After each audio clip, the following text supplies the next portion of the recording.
Hello, today we'll see the safety algorithms, which is the part of Banker's algorithm. In last lecture we have seen the concept of Banker's algorithm. Now we will revise Banker's algorithm. Why it is called as Banker's algorithm? Because it is used in the banking system. For example, to check whether loan can be sanctioned to a person or not. Suppose there are n number of account holder in the bank and total sum of their money is, for example, S. So S number S इतना उसके पास money है और if the person applies for a loan then bank first subtract the loan amount from the total money that bank has and if the remaining amount is greater than S then only the loan is sanctioned.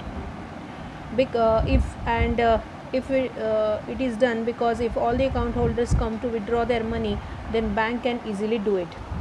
In other words, the bank would never allocate its money in such a way that it can no longer satisfy the needs of all its customers. So the bank would try to be in the safe state always. So now this was the concept of and data structure in Banker's algorithm that we have seen already. Available, max, allocation, ये जो data structures है वो use होते हैं. Need matrix यहाँ पे use होता है. Now we will see the safety algorithm.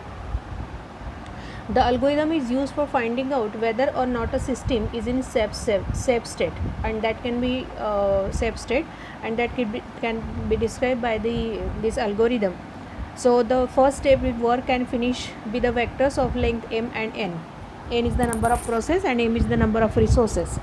N is number of processes and m is the number of resources. And let work and finish are two vectors that are used.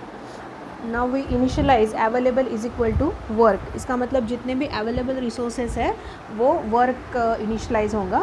Then finish I is equal to false for I is equal to 0 to n minus 1. Second, find I such that finish I is equal to false and need of I is less than or equal to work. That symbol is nothing but less than or equal to work. If no such I exists, then go to step 4.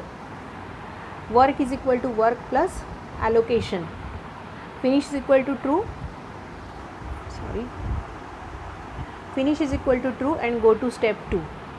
If finish of I is equal to true for all I, then system is in safe state. So that is the safe state algorithm.